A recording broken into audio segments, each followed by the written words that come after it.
आज आपको दिखाते हैं जो सीमन आप ब्रीडिंग के लिए यूज करते हो वो बनते कैसे हैं, क्या प्रोसेस होता है।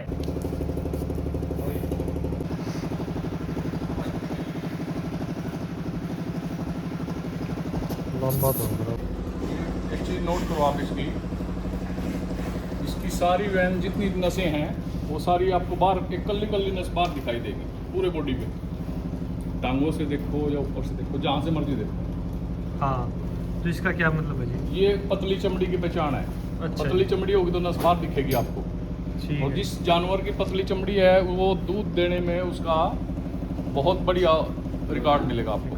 हाँ जी, यह चीज़ तो देखते हैं। हाँ, तो फाइनली वहाँ से कलेक्शन लेके आ चुके हैं भाई। यहाँ पे एसी रूम के अंदर लेके आना होता है। ये कितनी कलेक्शन लिए जी हम? इसकी हमने 3 शॉट लिए हैं भाई। 3 शॉट लिए। हाँ जी, कितने क्या कुछ आया थोड़ा वो बताएं। 3 शॉट में लगभग टोटल 26 ml सीमन हो गया है ठीक है। जी।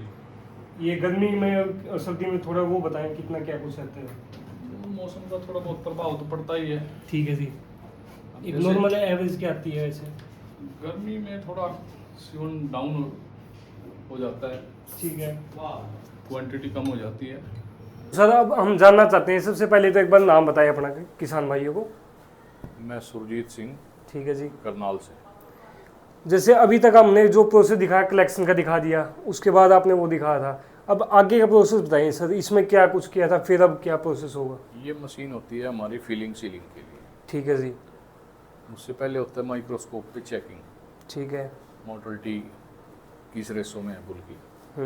तो वो बुल की मोटलिटी चेक करने के बाद पूरा विश्वास हो जाता है, हाँ भाई इस रेशो में हम इसको डाइल्यूट करके फिर हम उसमें मशीन में उसको प्रोसेस करते हैं। ठीक है। जैसे आप फीलिंग सीलिंग आपके सामने मैंने की है।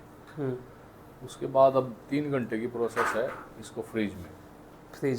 ये प्रोसेसिंग होने के बाद इसको नाइट्रोजन में प्रोसेस करेंगे। ठीक है सर। देन उसके बाद उसकी मोटलिटी चेक की जाएगी। आफ्टर फ्रीजिंग की RSO उसकी निकल के आती है। ठीक है। फ्रीजिंग कितने डिग्री पे होता है सर वो 3 से 5 3 से 5 पैरामीटर उसका जो होता है वर्ल्ड स्टैंडर्ड होता है, सभी का ऐसे ही होता है। ठीक है। तो इसके बाद जैसे अपने वो फिर नाइट्रोजन सिलेंडर में चले जाते हैं, जी जी। जो किसान भाइयों तक पहुंचाते हाँ, जाते हैं। हाँ, वो नाइट्रोजन लिक्विड में आप उसको 100 साल 500 साल जितना आप नाइट्रोजन उसमें रख सकते हो, डीप उसमें करके रख सकते हो। बस उसके अंदर होना चाहिए नाइट्रोजन के। हाँ, कोई दिक्कत नहीं आती। जिन किसान भाइयों को ये लगता है कि सीमन में कोई प्रॉब्लम आ जाती है, अगर गैस कम होगी तो दिक्कत आ सकती है। उसमें अगर सीमन में कहीं बार बार उसको निकाल के आप चेक कर रहे हो, बार बार उसको अंदर बाहर कर रहे हो, तो उसमें सोख लग जाता है, उसकी मोटलिटी डाउन हो जाती है। ठीक है। अगर गैस से काफ़ी टाइम अगर बाहर रहेगा तो सीमन डेड भी हो जाता है।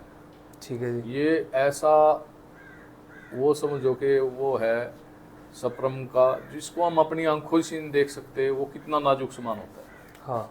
तो ये तो एक साइंस का सिस्टम है। ठीक है। आप इसको लगभग ये मान के चलो कि एक प्रोसेस वैज्ञानिक विधि से काम चलता है वो उस हिसाब से। हाँ। ठीक है जी। तो सर, अब मैं जानना चाहता हूँ, जैसे बहुत सारे भाइयों के बुल हैं अभी मौके पे खड़े हैं, जी तो फ़ोन भी आते हैं। जी जी तो जिन किसान भाइयों को बनवाने हैं अपने बुलों के सीमन, जी। तो कैसे कांटेक्ट कर सकते हैं आपसे, थोड़ा तो वो बताएं। और किन किन बुलों के आप बनाते हो, कहाँ तक अपनी सर्विस प्रोवाइड करते हो, वो और बताएं। देखो, मैं पंजाब के अमृतसर से लेके और गुजरात सोमनाथ तक सर्विस प्रोवाइड कराता हूँ। और पूरा हरियाणा होगा? हरियाणा तो मेरा घर है। ठीक है हरियाणा में तो कोई कहने की बात ही नहीं है जी। तो कॉन्टैक्ट नंबर क्या है जी अपना, वो और बताएं। मेरा है कॉन्टैक्ट 8950450965। ठीक है। हम लगभग कोशिश करते हैं उन बुलों का सीमन तैयार किया जाए जो किसान समय के अभाव में किसी सीमन बैंक पे नहीं जा सकता। बुल उसके पास अच्छा खड़ा है, फादर लाइन मदर लाइन बहुत अच्छी है, टेस्ट उसके सारे पास हैं। हम उन बुलों का सीमन होम सर्विस उसी के घर पे जाके तैयार करते हैं। टेस्ट कौन से पास होने चाहिए बुल के? देखो, टेस्ट तो सबसे बड़ा तो मेन तो बुरसल्ला का ही है। ठीक है जी। बुरसल्ला अगर पास है, उसके बाद अगर कोई अपना प्रोजनी टेस्ट करवा रखा है वो अलग से एक्स्ट्रा बेनिफिट के लिए है उसको। ठीक है। तो जिस किसान भाई को भी अपने सीमन तैयार करवाने हो तो भी कांटेक्ट कर सकते हो सर से। और सबसे मेन बुसेला का चेकअप करवा लेना एक बारी अपने बुल का, ताकि अगले किसान भाइयों को दिक्कत ना आए आपके वो सीमन लेंगे तो। अगर